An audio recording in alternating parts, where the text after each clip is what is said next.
All right. I'm excited to be here today with my new friend, Mark Meharry. Mark, gosh, I made the cardinal mistake, Mark. Before we get started, I'll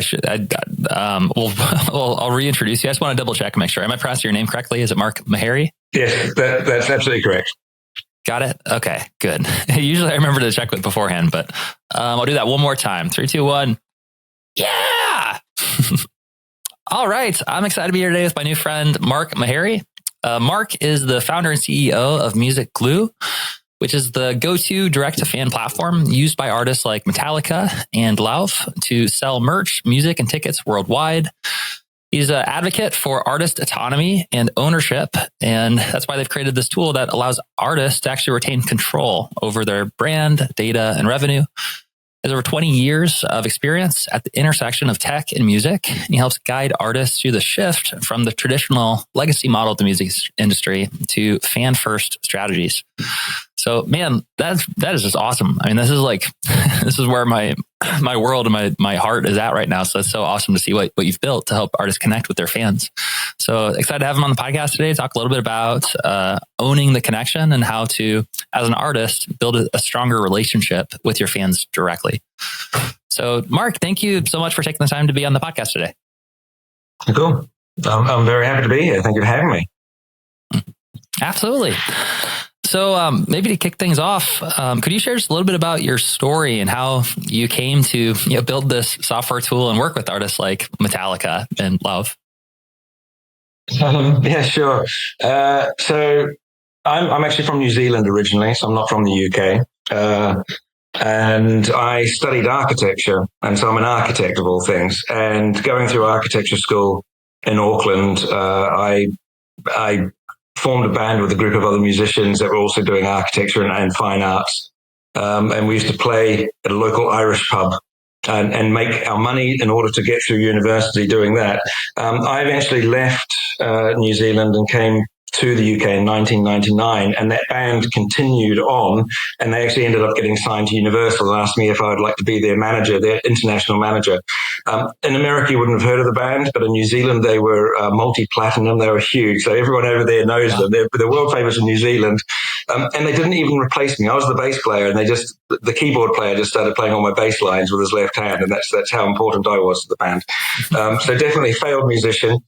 Came to the UK. I was working on Y2K projects, if you remember back in the pre-2000 days. All the planes were going to fall out of the sky as soon as the year 2000 hit. So I was working on those sort of projects. And I won't go into detail, but I ended up working at PwC, of all places, working on SAP. So I became a finance systems implementation manager, which I absolutely hated. I hated my day job. That was not me at all. I was still playing in bands, managing this band from New Zealand, and managed to. I actually ended up quitting my job. I just couldn't do it. I was not designed for wearing suits at all, and especially if going out spending all night in Camden, which in those days was sort of the center of the European music industry, live music industry, spending all night, having spending nights drinking with Amy Winehouse and then going to work at 8 o'clock in the morning when you're dealing with people that have been at the gym since 6 o'clock. It just didn't work. And so I quit my job and I ended up working for a company that was building the Robbie Williams online store. So this is 2004, 2003, 2004, which is the idea of selling directly was a brand new concept. And no one had really been doing it. Robbie Williams is a big pop artist in the UK. Needed an international store. And so I worked for the company that was building that out. And I thought, what if we had made this available for everybody? Every artist on the planet should be able to do this. There are a few companies that were doing similar sort of things. But I put a business plan together. 2006, founded the company. 2007, we got funding and off we went. And the idea from the start was an artist should be able to sell everything. It's not just your digital music, but your merchandise, your physical music, and your tickets. So absolutely every single thing that you possibly have to sell, you should be able to sell directly to your fans, because at the end of the day, the world at that point was changing to where artists were beginning to do marketing themselves. And you've got to remember, we're coming out of a world where music was distributed by CDs, and if you wanted to find out about a new artist, you basically read about them through magazines, or you heard about them on the radio, or you saw them on MTV. So very controlled channels to market, which were all being blown apart. Napster had just hit. I mean, Kazaa and LimeWire were beginning to become prevalent as well, and so the music industry was in a tailspin at that point. So we came in and said, okay, well, look, artists. I mean, this is before Facebook. This is pre-Facebook. This is MySpace was just starting to take off, and the whole concept of an artist recording music in their bedroom and releasing it via social media direct to fan was a completely brand new concept. And so we were very early in and got on board with that concept and drove a lot of that democratization, I guess, of the music industry was where we're coming at. Now and over time, obviously we've grown as a business. It's been a long road, and as you mentioned earlier, yeah, we do the e-commerce for Metallica outside of North America, and Pearl Jam outside of North America, AC/DC worldwide, Led Zeppelin worldwide, Iron Maiden worldwide. So some really big names, and our business model has shifted slightly as we've moved along. But that was never the intention. The intention was making tools available for independent artists at a price that they could afford. And in fact, when we came up with our first pricing model, the argument we had was, if we had to have a conversation with Metallica, what would the price be that we would offer Metallica? What would be the price that we'd actually be squeezed down to that we could then offer Metallica? And that's the price we're going to offer to everybody, because it's not fair that a band like Metallica gets a better price than any other artist. So we've always stuck with that. We don't have any tiered pricing based on the size of the artist. It's just that is the price. And whether you're an emerging artist or whether you're an established artist, you get exactly the same price cut. So that's the very brief from zero to where we are. Cool. Man, rock on. I mean, especially everything that I've heard about Metallica. Yeah, we have a client who loves Metallica and also is connected with them. And from everything I've heard, they're really smart. They're really smart with their marketing. They're great with connecting with their fans. So that makes a lot of sense that they have this relationship with a platform like yours that helps them to actually connect directly with their community and to own the audience. So I'm curious to hear your perspective on, I mean, this is amazing that to me, it sounds like you're so ahead of the curve in terms of right now, even at the time of recording this, a decade or more later, it still feels like there's a huge gap between many of the artists and their fans with platforms like Spotify, where you can't actually see who your fans are and you can't connect with them or message them or own the list. Many of the ticketing platforms, you can't see, you can't run ads to it because you can't see who purchased. You have no idea. It's so to me, it feels so backwards. So I'm curious to hear your perspective on the greater movement of the music industry right now, and how a platform like what you've built sort of connects with some of these massive players that are still kind of gatekeeping a lot of the actual access to fan data from the artists. Yeah, I mean, it's a huge problem, and it's a problem that's actually getting worse. And I think through the pandemic was one of the first times when I think artists really started to understand how important that direct access is, and having the ability to contact their fans directly. And those that had built up a database over the years were the ones that actually benefited massively during that period. And but coming out of the pandemic, there's a lot of nervousness in the market, and we're certainly in Europe, things have changed massively. And what we're seeing now is that artists are relying on social media in order to develop a fan base, in order to develop what they think is a direct relationship with their fans. However, it's not a direct relationship with their fans because they do not own the data. And if you want to even communicate with your fan base, it's going to cost you a lot of money, because if you want to have your post sitting at the top of any of your fans' feeds, then you have to pay for that because you're competing with other marketers.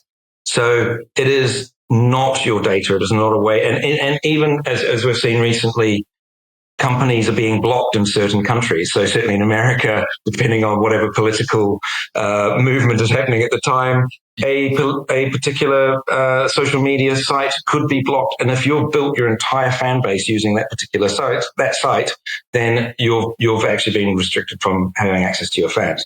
So we still, and I know that having an email database, a CRM database based on email addresses is very old school, and it's sort of seen as, last decade kind of technology. However, it does actually work. And we see this time and again, artists that actually have built up a database where they're contacting their fans directly benefit from it massively. And we work with a lot of smaller artists that even in the US, I don't think you would have even heard of them. And one particular artist I can talk about because their manager's a friend of mine. We've known these guys for a long time. Is a band called Enter Shikari. And for the listeners, if you've not heard of this band, check them out. They play arenas in the UK. When they go on sale with tickets, they typically do about 20 to 30% of the houses through their MusicGlue store, so that they've got control over that ticketing. And they were one of the biggest selling artists during the pandemic because they've got a direct relationship with their fan base. They make fantastic merchandise, they make fantastic music, and yet people have not necessarily heard of them. So they've got this hardcore set of fans that will buy everything that they release, and they connect with them directly, and they make money from this. I mean, these guys, it's four guys in the band who in their mid-30s that are married with children, that have their houses paid for, and are playing rock music. I mean, but they don't care about being on the radio. And in fact, they haven't been on the radio. They don't care at all about the media side of things. They've got a long-term career, sustainable career with a fan base that support them financially, and will continue to do so for a very long time. And that's kind of where our model always sat with, that sort of artist. And one of the important points there is ticketing. And there's a certain amount of data that in order to build up a database, if you stick hey, join my mailing list on any social media site, no one's going to join your mailing list. You can stick join my mailing list on your website, no one's going to join your mailing list. The way you build up a database is you've got to sell stuff to people. And when you sell stuff to people, then you get their address and you get their information, and then you can contact them. And that means also that somebody who's really engaged with what you're doing.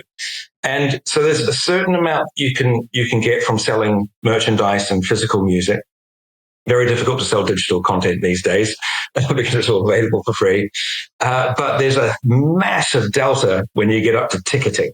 If you put a tour on sale where you're doing the advanced tickets and you're doing, even if you're an emerging artist and you're doing 10 to 20% of the house, that is a lot more data than you're ever going to make from selling merchandise or selling vinyl.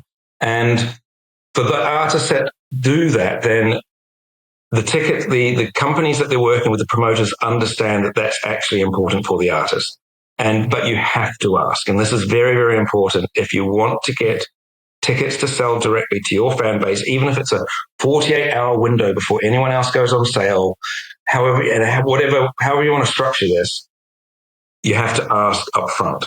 And there might be a bit of push and shove, and promoters don't want to give those tickets over. And you've got to ask the reason is why do they not want to hand over tickets? And it's because they're making a kickback. Typically, there are things happening in the background where all this money that's being added onto the top of the ticket price that all gets shuffled to the venues, to the promoters, all sorts of people get a piece of that.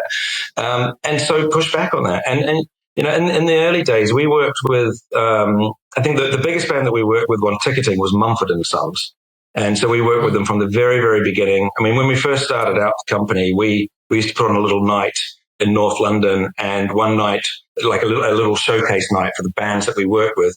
And one night we had Mumford & Sons were headlining, and then it was Laura Marling was supporting them, and then a guy called JJ Pistolet, who's now Jay is the lead singer of the Vaccines. And they played in front of 30 people at a little venue where I had my own PA system, and I was the sound engineer and put this thing on. And wow. But Mumford & Sons got what we were doing and totally understood the model, and to the point where they were booked to play a festival in London called Wireless Festival. This is back 2013, 60,000 capacity show that they were playing, and they insisted that they did all the tickets. And this is a Live Nation event, and they said, we're doing 100% of the tickets or you're not booking us. So that's sort of stuff that and they had the muscle to do it. So it just requires the push and shove, but it is really, really, I think, fundamentally important for all artists. They're playing live shows and they have the ability to sell advanced tickets, is to insist that they get an allocation of tickets, because then they will find out who their hardcore fans are. They will find out the location of the fan. They'll have their email address. And next time you go back and play, you can contact them and you can do the marketing directly to them. That's exactly how these bands that we've worked with have done it over the years, is build the database. Everyone has an email address that their granny can contact them by. Everyone who signs up to social media platforms has an email address. And they might not check it every day, but they will check it and you will be able to contact them. And at least you do have that direct relationship if you have an email address. Sorry, I'll bang on all day about the email address, but that is still the best way to contact people directly. Mm. That's super helpful. No, I appreciate it. Feel free to bang on about it because it's true, and it's a fundamental thing. And it does seem like it's so weird how little attention it gets when comparatively, there's so much more upside to the email. I guess it kind of makes sense because it's more underground, right? So it's not like as flashy, like people can't see it on the surface. It's not like people are walking around with a sign on their social media profile saying, I have this many email subscribers. But everyone has like that kind of sign with their social media following. It kind of makes them feel better. But it sounds like what you're saying is that really, these social media platforms are, a powerful way to, get in front of an audience, but you don't necessarily own that audience. Like MySpace, where, the platform is huge, but, when the platform, if the platform dies, you lose access and your whole business could die. And so what you found through connecting with artists like Mumford and Sons from the ground up is that they understood at a deep level the importance of connecting, with their fans and owning that actual relationship. And really inspiring to hear too, the stories of, you have to ask for access, when you're booking these shows. If you don't ask, then often you won't have access to that audience. Okay. So in terms of one final thing that you had mentioned that I thought was interesting was in terms of how you build your email list. And it sounded like what you were recommending was one of the best ways to build your email list is to actually sell things to those people. And therefore, when you sell something, you'll get their contact info, and not just that, but that it's a high quality contact to have because they actually bought something from you. I'm curious, you coming from the digital marketing world, there's the concept of lead magnets and having free gifts and kind of things that you give away in exchange for someone joining. And I 100% agree that saying just join my mailing list. Why? That's not valuable to me at all. But I'm curious, do you think there's a place for free gifts or unlocking things, or would you recommend just from experience that no, you can do that, but it's actually probably better leverage just to focus on offering something for sale because you're going to get a better quality lead from it? I mean, when we first started out, even the reason we came up with the name MusicGlue was because our original model was give away your digital content because it's available anyways, but give it away in return for an email address. So we'd have the, get my MP3 album. You can have it for free, but I want the email address. And with that email address, then you can get back to that fan and say, hey, well, if you like that, then you might be interested in buying something. Hey, I'm a struggling musician. And that was all well and good in the early days because people wanted to download MP3s. That is not the case anymore, and no one's going to do that. So digital content becomes very difficult. Even giving it away in return for data is a very, very difficult thing to do. So then you're getting into physical content, which becomes expensive. You don't want to be giving that away because, delivery services are so expensive. Even if you've got something that's very cheap, even if it's just a badge or a pin or something you can put in an envelope, it's still going to cost you some money. So, what we tend to suggest to people is, and it depends on which level of artist you're dealing with. When you're first starting out, it's very, very tough. Once you get to a certain level, we do a fan club system, and we built this originally for Iron Maiden. And so we essentially run the Iron Maiden fan club, which is £15 a year, and you get online magazines, so exclusive content. You can join the forum, and you get 48-hour access to tickets when they go on sale for all of their shows, which is the big draw card, by the way, for a band of that size. And so, various bits and pieces of digital things that are exclusive to members of the fan club. So we find that works well. I mean, even the band I mentioned earlier, Enter Shikari, they have a fan club, and they have, a locked area on their website, which you can only access. It has, specific content, photos when when they're playing shows, that sort of thing. So sort of interesting content that might be of interest, and if you price it correctly, so when I say £15, so $20 a year to join a fan club for a band like Iron Maiden is actually pretty good value. I mean, it's for what you get from it, and it's still not a big hassle for the band to prepare the content and make the things available. But they're also not posting things out, so they're saving money on that side. Enter Shikari do post out a magazine once a year to all of the fans as part of their fan club. So it's that. How do you make it slightly more palatable? And there's a lot of debate. We've been involved in this debate over the years as to whether it's a good look for an artist to be putting their hand out and saying, "Oh, join my fan club and pay some money." So you've really got to message it in a very specific way, and then it does work. If it's "Hey, we really need some money," that's not a good look. Don't go down that road. If it's "Hey, I'm going to give you something I'm going to give you exclusive stuff that no one else can have, but you just have to pay a small amount of money in order to get that exclusive content," then that becomes actually interesting for fans, and they will engage with that. And if you can throw in something, if you can afford to be posting them something, they absolutely love that. It's, as I say, for Enter Shikari, they send a magazine once a year, the Enter Shikari magazine, which looks absolutely fantastic, and fans really, really love it.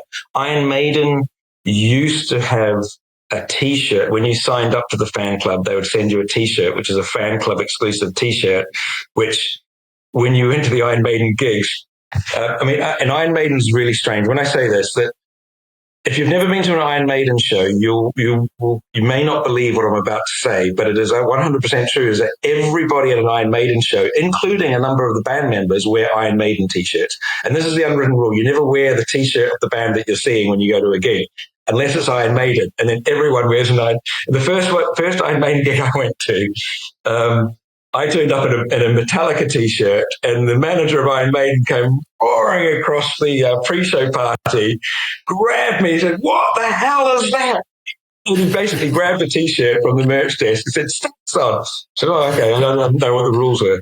I do now. I do know now. But anyway, but fans used to turn up with their, because this fan club t-shirt also had on the back what year it was that they joined the fan club. And you'd stand watching this gig, and you'd see on the back of all these shirts were the fans that were members of the fan club, and they were so proud. And the proudest ones were the ones that had the earliest date on, that had been members of the fan club the longest. And that's loyal fandom. And they will, these are the guys that every time a new t-shirt comes out, they'll buy it. They'll, whatever comes through on the merch side of things, they want it, they collect it. If you go to their houses, it's just Iron Maiden everywhere. And they love it. And for every artist, there are those fans. It's just, how do you find them? How do you tap into them? And depending on the genre of music that you're working with as well, how do you engage with them and provide things that they want? But they will want it when you get to a certain level, they want to engage, because at the end of the day, it's art. Where you're creating, as an artist, you're creating something that touches people emotionally. And as a result of that, they feel good, they feel happy, and they want to give something back, and they want more. And what are the things, depending on exactly the type of music that you're creating, is what is it that you can do to provide that? Because there's definitely demand. It's then how to work out how to provide the supply.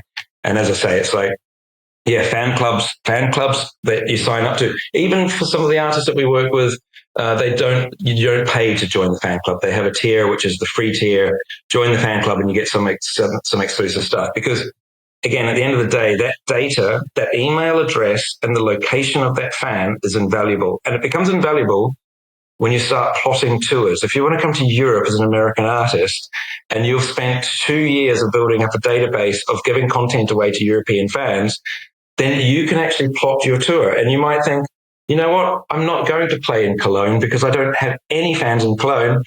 But in Stuttgart, I've got 5 fans that I can contact. So we'll do a gig in Stuttgart. But you won't know that. And you won't be able to contact them unless you've actually got this database. And so it's how to provide content that works for your fan base, that people will engage with, and that you can then get that data together and provide information. And then, as I mentioned earlier, then with ticketing, if you're talking to a local German promoter and you say, I've actually got 400 email addresses of German customers that I've got direct access to, it's a very different conversation than talking to a German promoter and saying, I don't know, I've got some fans on Facebook, I think, in Germany, but I'm not really sure. I guess I can contact them. It's a very, very different conversation if you say, okay, I've got direct access to them and I can send them an email and I want tickets and I want to sell them directly. Super smart. Love the idea of the t-shirts with the year that they join on the back and like honoring the people that were kind of the early adopters. It sounds like, one of the things that you're pointing to with the artists is that it's like the community. Like the community is a extremely valuable thing to be a part of. And like music in general, it's like, maybe that's one of, if not the most valuable parts of what we do as artists is like we create community, we bring people together. So if you can honor and shine a light on fans who've been there since the beginning, that's a really valuable thing. It's being recognized. It's something that they get validation from. It's something that is truly valuable to them. It's not necessarily a begging, them to support you. It's something you can truly provide as like a service to the community. I'm curious in terms of, you have a lot of perspective and experience having witnessed this major evolution from the first ever like direct to fan connections or the direct to fan channels that got opened up. At the time of us recording this right now, it feels like we're kind of in the midst of another major revolution in a few different areas, but specifically in terms of like AI is a big one that's kind of opening up what's possible as a creative. Lots of controversy and kind of fear around what does this mean for our role as artists. As someone who's sort of witnessed major shifts in the music industry from different mediums of, what used to be an asset with like CDs and now, obviously like also there's vinyls are kind of making a comeback, but the point being that there's been major shifts that you've seen come and go, different waves. This is a major wave that we're experiencing right now. Maybe one of, if not like the biggest waves we've ever experienced with this new form of digital intelligence. How do you view the role of a music artist in a post-AI world where people do have the ability to generate artwork faster? How would you recommend that artists that are listening to this right now calibrate and sort of align with these new technologies without getting overwhelmed or drowning? It's a very good question, and one that I spend, I don't know, two lunches a week with managers of bands, including the big ones that we work with, and so this comes up all the time. They are, when you're dealing with bands, the scale of Iron Maiden, AI is a huge concern to them. Because they're being ripped off the whole time. This is an iconic brand that is now being used. You can even with AI systems say, create me an album cover in the style of Iron Maiden for my band, and they will come up with something that looks really cool, and it's terrifying. And so, in a lot of copyright breach, but at the end of the day, they're playing a game of whack-a-mole, trying to keep on top of this. It's not going to slow down. For emerging artists, I mean, I think we're going through a phase now of where pop is actually fairly dominant. And certainly in Europe, there's a lot of pop coming through. And it feels quite manufactured, almost like back in the late 80s kind of style of manufactured pop music. I think part of that is down to the way the record companies are operating. There's a lot less live music scene in the UK at the moment than it has been for a long time. A lot of the venues are closing down. There's the Gen Zs are not going out to watch live music like the previous generations did. But I think that's going to swing around. At the end of the day, music is an art form, and there's going to be probably a swing back to the live performance and the importance of the live performance. And I've always been a big advocate of perfecting your art, not just from a recording perspective, but from a live performance perspective. And I think, the cream always rises to the top. I can go on and on about, but the cream will rise to the top. And if you're absolutely brilliant and awesome and can put on a fantastic live show, that touches people in a way that you cannot do through recordings. And so how do you navigate the world of modern technology and AI is, well, you can't AI a really fantastic live performance that requires a human being standing on stage and engaging emotionally with an audience. And there's nothing that can replace that. And so focus on that side of things and get that absolutely perfect. We've worked with a lot of emerging artists over the years, and a lot of people have this sort of, wake up one day and think, oh, I'm going to be a musician. This is great. And then they can record some stuff in their bedroom, and, they get out GarageBand and they make some noises, and then they put it on Spotify and nobody listens to it. And they're trying to wonder what's going on. It's like, well, if you woke up one morning and decided that you wanted to be a professional football player, you can't do it. It takes a decade. It's not something that you can just suddenly decide you want to do. And so don't be disheartened and dispirited if it doesn't work out initially, because it probably would never. You've got to hone your craft. And it is a craft, and it requires an enormous amount of work. And when you see the artists that do pop up, certainly in the UK, the ones that really shine through, the amount of hours that they've put in to their craft is absolutely phenomenal. I mean, these are proper musicians that actually know what they're doing, and they do shine through. And focus, stick to it, but work hard. And it's the old 10,000 hours kind of rule really does apply to music. You need to have done 10,000 hours of actually honing your craft before really you're going to be any good. It's just the way it is. So how do you deal with AI? Be awesome. Just be awesome and really work at it. And no AI can replace that. It still requires a human being. AI just takes things from the internet and munges it together and comes up with something that's, okay, all creativity and all art is derivative. There's never an original idea. I mean, but AI really is not an original idea. It just munges stuff together and comes up with something that kind of looks good and sounds okay, but it's not the same as a human being that actually takes an idea and then processes it through the human process with 10,000 hours of experience and performance playing, and then comes up with something that's slightly different and an improved version. That's a real skill. So focus on that. Is that a different response than other people have given? I love hearing people's response to this. I would say that the pattern that I hear, very grateful to at this point, get to surround myself with people like yourself who are smarter than I am in different areas of the music industry and who have a very experienced perception of what's happening. Yeah, I think if you ask the average bystander, most of them would probably be a lot more afraid of AI. And often I'll have conversations with artists or with someone that's maybe more has less like wider perspective, who are like concerned about losing, like being replaced by AI, I guess.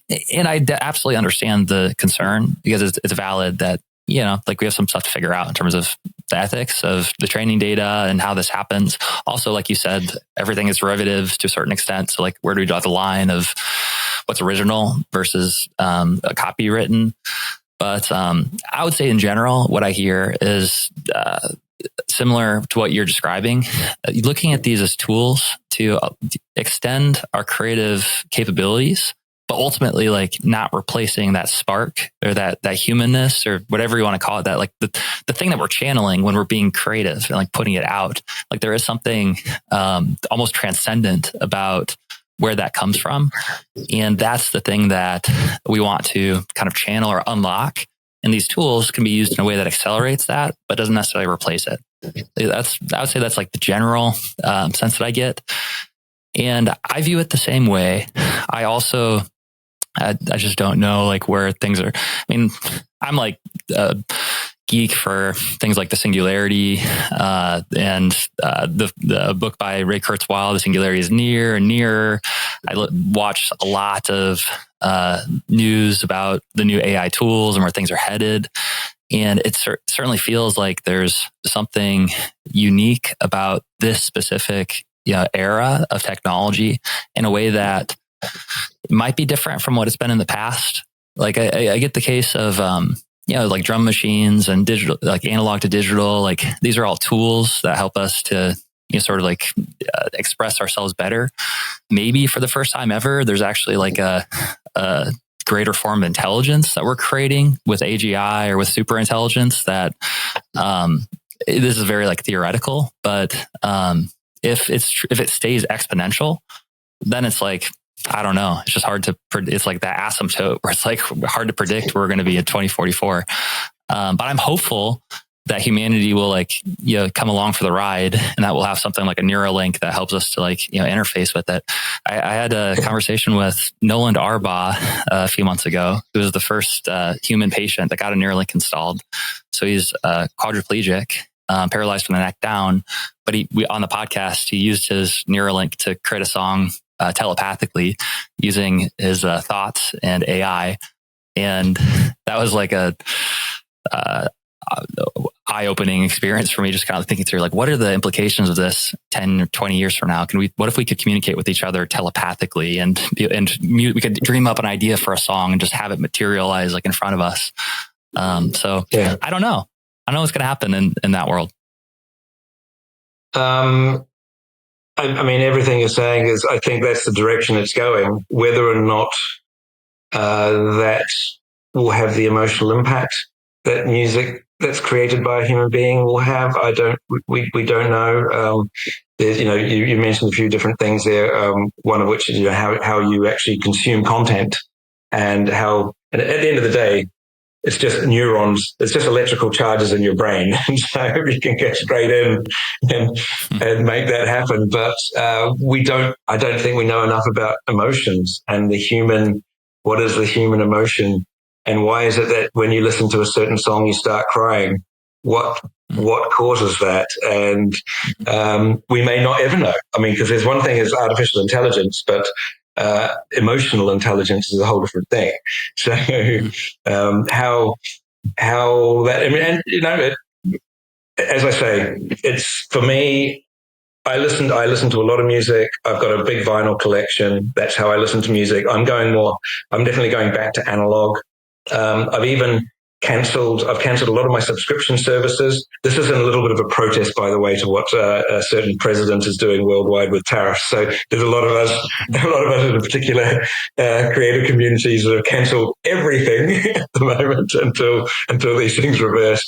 So I don't even have a Spotify account anymore. So I'm completely disconnected, and I'm very happy with this. It's like, you know what? If I want to listen to music, I'm going to put my vinyl on. That's how I listen to music. And if I want to really engage emotionally, I'm going to go to a live show. And it's lucky for me living in London. It's easy to go, to get to a lot of gigs very easily.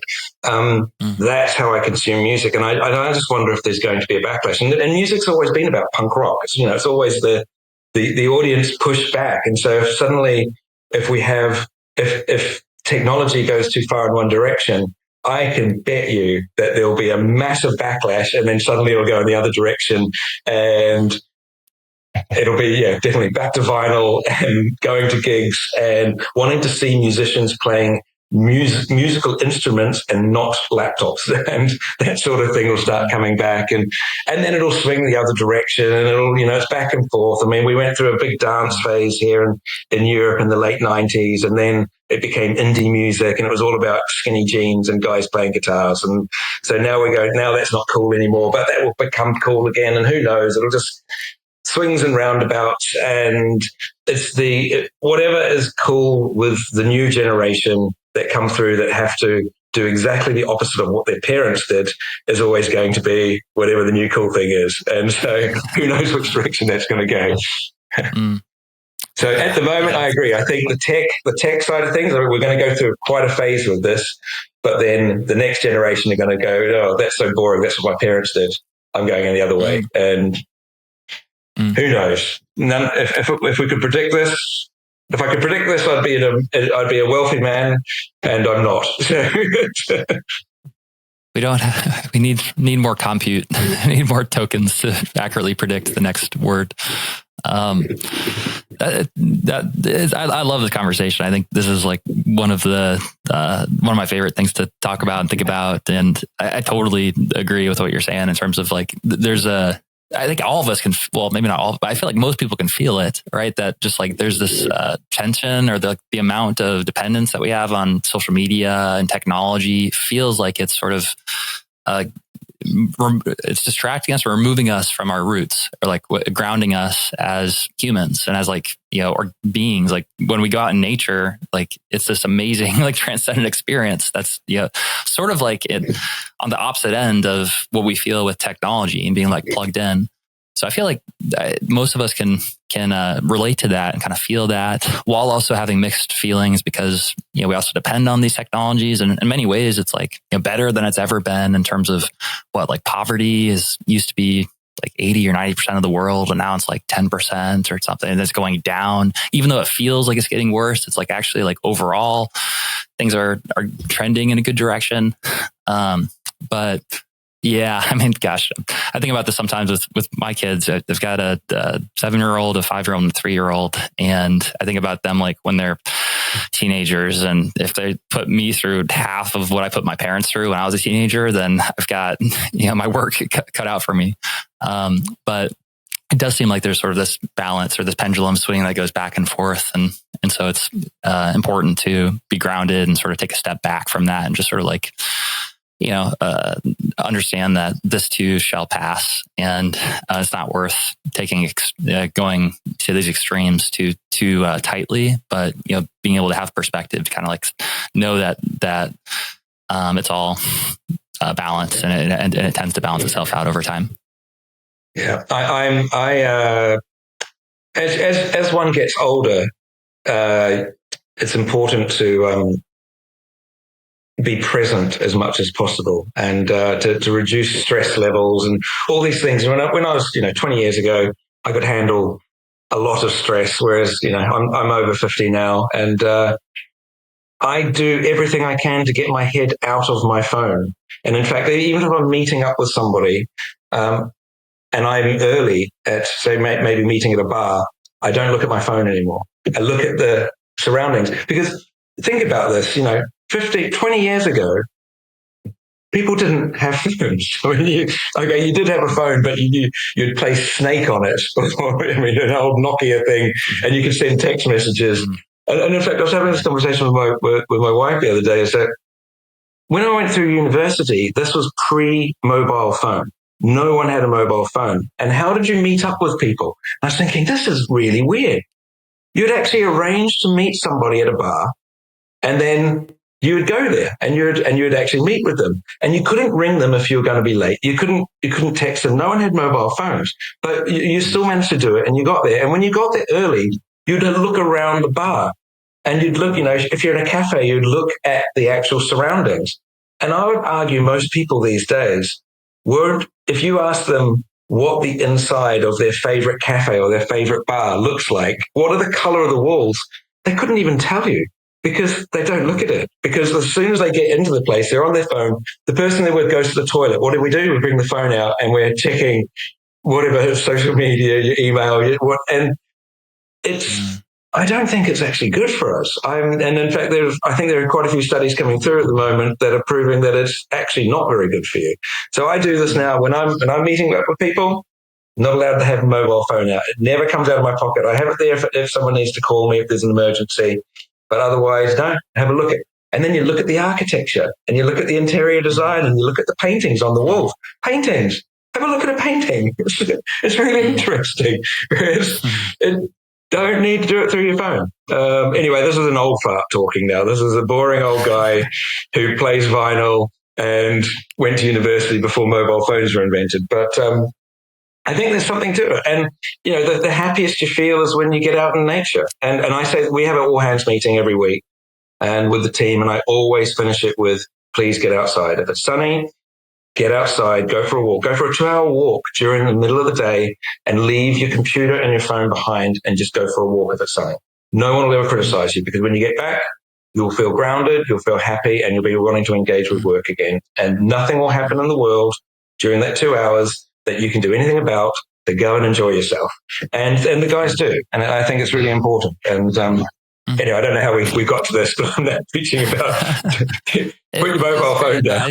I really appreciate you sharing that. I think this is important. And I also at night, I purchased a lockbox for my phone that it goes in at like 9 o'clock because of exactly what you're describing. I noticed a tendency to at night, especially when my like willpower is down, like I would end up being on my phone in my bed and like scrolling. And man, it's addictive. It's extremely addictive, and it's hard.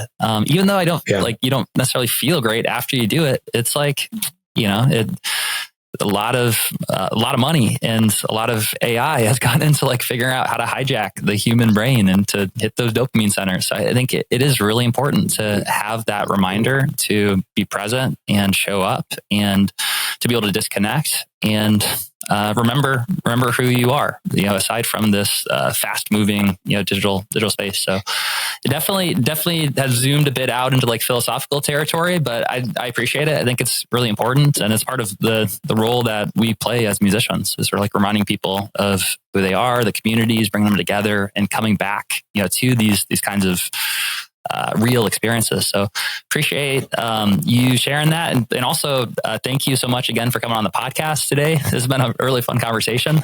And for anyone that is listening or watching this right now, who's interested in connecting more, what's the best place for them to go to reach out or dive deeper? If you go to our website and if you want to create an account, we've got all various tiers that you can. So, various levels of pricing depending on what you want. What I will say is that we have a fantastic web designer who I would happily have build a store for anybody. So, because having a really good looking storefront makes a huge difference. Conversion is everything with e-commerce. And so if you've got if you've got a storefront that looks a bit crappy and looks amateur, people get a bit nervous and they don't want to part with their cash. Whereas if you've got something that looks professional, then they will part with their cash. So we'll happily knock something together. We're not going to build a theme from scratch, but, we'll say, do you want it to look a bit like Metallica's store? Or do you want it to look like Bryan Adams, or do you want it to look, a K-pop store that we do, or, so we'll give a few options and you provide the content and my designer will then build a store for you if you've got an account with us. And we'll do that for free for anyone who's listening to the podcast. To contact us, just do that through support. So support@musicglue.com, and the guys are being alerted to this and they'll know what to do. All right. Fantastic. So like always, we'll put the links in the show notes for easy access. And Mark, thank you again for coming on the podcast and talking a little bit about how things have evolved over the past couple of decades in the music industry and how to stay grounded in a quickly moving world with technology. Cool. Thanks for having me, Michael.